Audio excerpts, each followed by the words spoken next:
Aladdin Story Part 1. There once lived, in one of the large and rich cities of China, a tailor, named Mustafa. He was very poor. He could hardly, by his daily labor, maintain himself and his family, which consisted only of his wife and a son. His son, who was called Aladdin, was a very careless and idle fellow. He was disobedient to his father and story of Aladdin mother, and would go out early in the morning and stay out all day, playing in the streets and public places with idle children of his own age. When he was old enough to learn a trade, his father took him into his own shop, and taught him how to use his needle, but all his father's endeavors to keep him to his work were vain, for no sooner was his back turned than he was gone for that day. Mustafa chastised him, but Aladdin was incorrigible, and his father, to his great grief, was forced to abandon him to his idleness, and was so much troubled about him that he fell sick and died in a few months. Aladdin, who was now no longer restrained by the fear of a father, gave himself entirely over to his idle habits and was never out of the streets from his companions.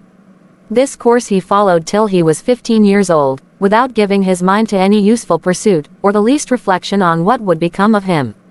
As he was one day playing, according to custom, in the street with his evil associates, a stranger passing by stood to observe him.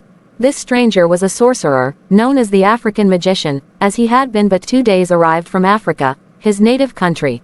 The African magician, observing in Aladdin's countenance something which assured him that he was a fit boy for his purpose, inquired his name and history of some of his companions, and when he had learned all he desired to know, went up to him, and taking him aside from his comrades, said, "Child, was not your father called Mustafa the tailor?"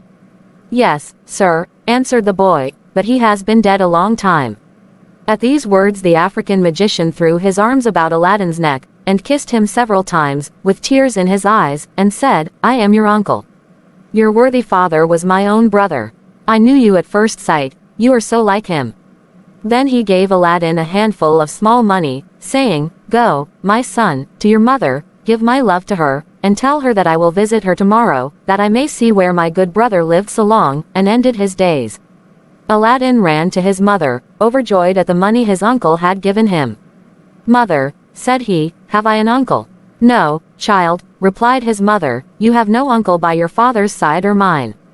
"I am just now come," said Aladdin, "from a man who says he is my uncle and my father's brother. He cried and kissed me when I told him my father was dead, and gave me money, sending his love to you, and promising to come and pay you a visit, that he may see the house my father lived and died in." "Indeed, child," replied the mother, "your father had no brother, nor have you an uncle." The next day the magician found Aladdin playing in another part of the town, and embracing him as before, put 2 pieces of gold into his hand, and said to him, "Carry this, child, to your mother. Tell her that I will come and see her tonight, and bid her get us something for supper, but first show me the house where you live."